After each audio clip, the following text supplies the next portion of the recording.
La costruzione della St. Pancras New Church fu affidata all'architetto William Inwood, vincitore del concorso indetto per la sua realizzazione. L'edificio rappresenta un'importante pietra miliare nell'architettura ecclesiastica londinese, essendo la prima chiesa costruita secondo i canoni del Revival greco. La struttura è in mattoni, ma rivestita in pietra di Portland, materiale tradizionalmente impiegato nell'edilizia della capitale britannica. Il lato occidentale della chiesa segue lo schema tipico delle chiese anglicane, costituito da campanile e portico, così come codificato da James Gibbs.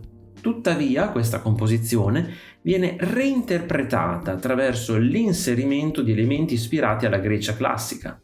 L'interesse per l'architettura ellenica fu rafforzato dal viaggio in Grecia di Henry Inwood, figlio e assistente di William, avvenuto dopo la vittoria del concorso. È dunque probabile che l'ispirazione iniziale per il progetto provenisse piuttosto dall'osservazione di incisioni e soprattutto delle cariatidi in pietra realizzate da Johnson per la Banca d'Inghilterra.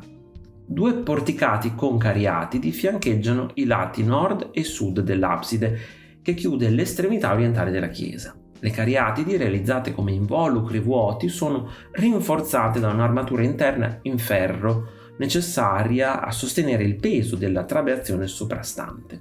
La torre ottagonale rappresenta una libera interpretazione della Torre dei Venti di Atene, risalente al I secolo a.C. I 2 livelli inferiori della torre presentano colonne scanalate e poggiano su tamburi costituiti da mattoni rivestiti in pietra di Portland. Più in alto si trova un tamburo ottagonale decorato con motivi a antemion, seguito da una trabeazione a mensola e da un pinnacolo conclusivo.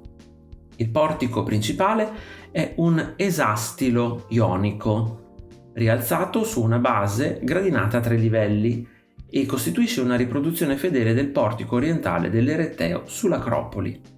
I capitelli ionici sono decorati con una banda ornamentale arricchita da motivi floreali a foglia di palma che chiudono elegantemente la parte superiore delle scanalature.